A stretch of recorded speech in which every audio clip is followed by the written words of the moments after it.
Саламатсыздарбы, эфирде жаңылыктар түрмөгү, студияда Айзада Сулайманова. Алгаш жаңылыктардын кыскача мазмуну менен тааныштырам. Интернет жылдызына айланган Бекболот Турдушев президент Садыр Жапаровго жолукты. 45 мандат үчүн ат салышы ниетин 30 партия билдирди. Шайлоочулар өзүнүн тизмесин 27 мартка чейин тактай алышат. Эске салсак, 16 февраль күнү Бекболот президентке жолукмак. Бирок президент обочолонуу абалында болгондуктан Москвадан келгенден кийин жолугаарын айткан. Кечээ күнү президент Садыр Жапаров Бекболотту үйүнө кабыл алып, чай үстүндө сүйлөшүп отурушту. Бекболот менен бирге атасы жана блогер Талант Сагынбаев кирген. Бишкек шаардык кеңештеги 45 орунга ат салышы ниетин 30 партия билдирди. Бул тууралуу шаардык аймактык шайлоо комиссиясынын төрагасы Кайрат Маматов маалымдады. Шайлоого саясий партиялар катышып, утуп чыккандары 4 жыл иштейт. Азыркы чыгарылыш 2016 жылдын 11 декабрында шайланып келген. Анда шайлоого 14 партия катышкан.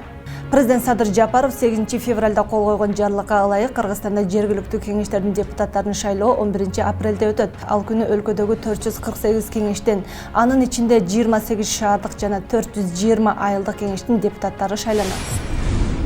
Шайлоочулар жергиликтүү кеңештерге добуш берүү боюнча баштапкы тизмеден өзүн катталган жери боюнча 27 мартка чейин тактай алат. Бул тууралуу Борбордук шайлоо комиссиясы кабарлады. Мекеменин маалыматына караганда, ар бир шайлоочу өзүн тизмеден текшерип, эгер толуктап же өзгөртүү боло турган болсо, жергиликтүү шайлоо комиссиясына кайрылышы керек. 11 мартта контролдук, ал эми 1 апрелге чейин акыркы тизме түзүлөт. 11 апрелде 28 шаардык жана 420 айылдык кеңеш шайлоо болот. Шайлоочулардын жалпы саны 3.303.485 адам. Алардын 47,83% эркектер жана 52,17% аялдар. Ош шаарынын Борбордук аянтында бажы кызматынын жетекчисинин мурдагы орун басары Райымбек Матраимовдун тарапташтары митинг уюштурушту. Спутник Кыргызстан агенттигинин кабарчысы билдиргендей, аянтка миңдей киши чогулган.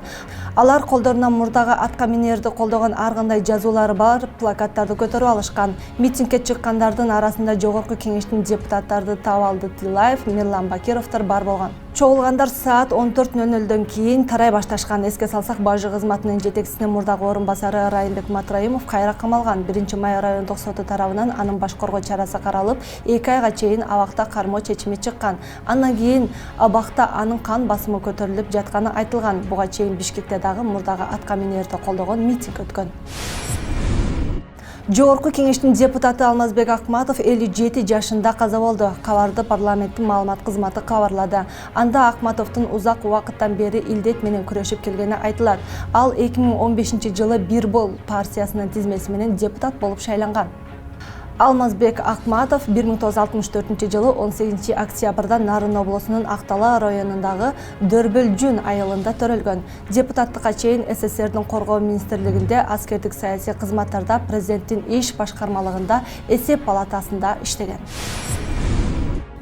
Ушуну менен жаңылыктардын бүгүнкү чыгарылышын аяктайбыз. Ал эми биздин эфирде аба ырайы улантат. Саламатта калыңыздар.